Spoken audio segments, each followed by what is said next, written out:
voltamos e antes de qualquer coisa gostaria de agradecer o apoio das lojas Segmagem. A Segmagem é pioneira em sistemas de segurança e trabalha com produtos de última geração em circuito fechado, de TV e interfonia. Acesse o site da Segmagem para conhecer toda a linha de produtos, www.segmagem.com.br. E voltamos com esta conversa maravilhosa com o nosso convidado. Olá, Joel. Oi. Prazer em recebê-lo novamente. Prazer é todo meu, Kátia. Bem, nós estamos num assunto bem interessante, atividades paranormais. O que é uma atividade paranormal? Bem, você tem um normal, que todo mundo sabe, causa e efeito, né? Paranormal é algo que tem um efeito, mas você não consegue encontrar a causa. Então, enquanto você não consegue encontrar a causa daquele efeito, né, daquilo que ocorreu, um movimento, alguma coisa, então ela é paranormal. Mas quando você encontra como fazer aquilo, como pode ser reproduzido fisicamente, ele passa a ser normal. E isso começa a diferenciar uma coisa da outra. Não que algo que é paranormal hoje, amanhã, venha se descobrir através de estudos que aquilo é perfeitamente normal e ocorre devido a várias causas. Então, a paranormalidade é quando você não consegue explicar no momento, por toda a ciência que nós temos, que aquilo pode ser reproduzido, a nosso gosto. Bem, as pesquisas têm aparelhos, né? Vocês estavam falando sobre alguns aparelhos que foram utilizados. Quais são os aparelhos, por favor? Bem, nosso grupo, ele não é um grupo de grandes pesquisadores, né, nessa área. Então, nossos equipamentos, eles são assim, humildes. Nós temos 2 medidores de campos eletromagnéticos, nós temos câmeras de infravermelho, nós temos sensores de presença, nós temos lanternas especiais, nós temos malha laser, nós temos intercomunicadores, gravadores, câmeras, handset, né? Então nós temos assim o básico. O que falta seria uma câmera de visão de calor, câmera térmica. Isso nós não temos. Mas ela também se mostrou nos outros pesquisadores dar assim grandes resultados, mas não tão grandes. Então nós trabalhamos com isso, esse equipamento e mais a experiência das pessoas que estão envolvidas nessa pesquisa que nós estamos fazendo, né? Perfeito. Joel, você sabe que hoje existem alguns grupos e eles falam muito de ajudar, assistir ao espírito ou assistir a pessoa que está sendo assediada. Existem grupos mesmo que caça-fantasmas que fazem isso.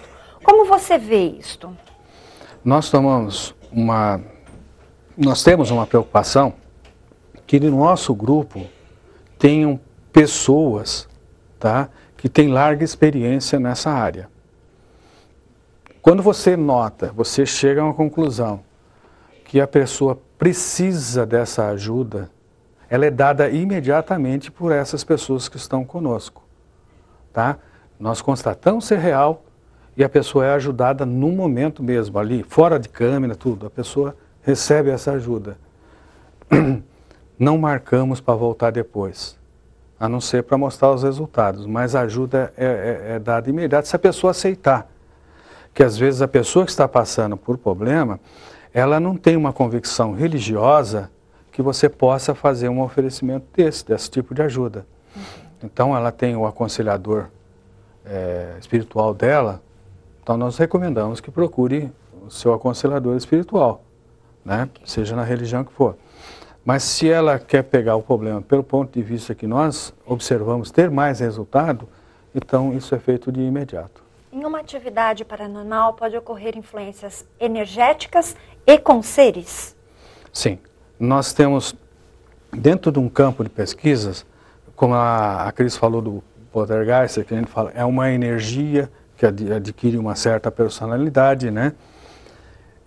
Existe energias deixadas. No ambiente ou na pessoa? No ambiente, normalmente no ambiente. Então, suponhamos que esse local aqui, há 800 anos atrás, que existisse e que as pessoas morreram aqui tudo queimada. Essa energia ainda pode estar aqui. Não as pessoas, mas a energia. Então ela vai rodar como se fosse um disco quebrado. Aquilo acontece todo dia, toda hora, sempre do mesmo jeito. E você não consegue interagir. Um padrão vicioso. É um ciclo. Perfeito. Né? Só que ali não existe nada inteligente. É uma energia deixada. Atrapalha o ambiente? Atrapalha. Tem maneiras de se livrar disso? Tem. Joel, qual é o aparelho que vocês utilizam para interagir com esses seres?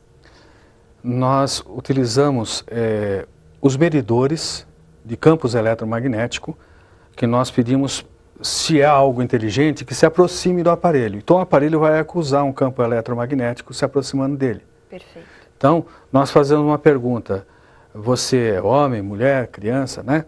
E conforme a resposta for sim, ele se aproxima do aparelho. O aparelho, ele marca em miligauss, né? Ele vai marcar, aí você faz uma outra pergunta, faz outra, então ele começa a mexer com o aparelho. A outra é através dos gravadores. Nós fazemos perguntas no ambiente e aguardamos um tempo para que haja resposta. Fazemos nova pergunta, deixamos o intervalo de silêncio, fazemos nova resposta. Depois, quando nós vamos verificar, isso no caso positivo, tá? Vamos verificar no intervalo de silêncio que nós temos, de uma pergunta a outra, aparece a resposta falada.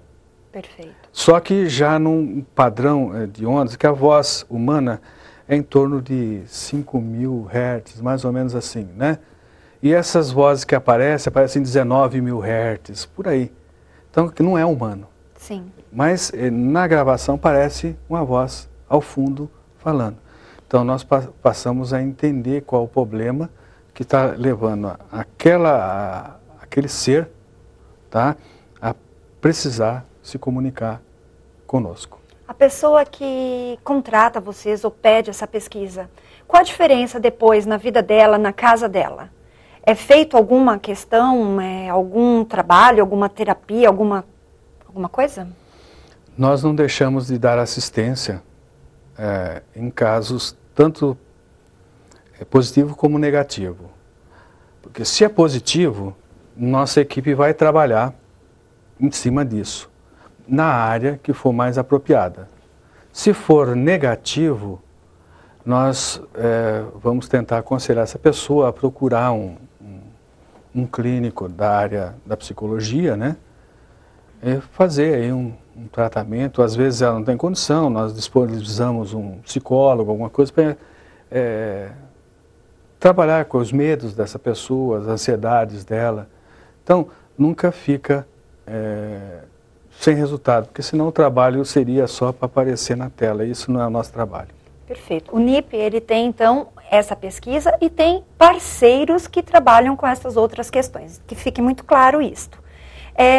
O seu grupo procurou o Grupo CROM para pesquisar o trabalho que é feito lá de transcomunicação instrumental.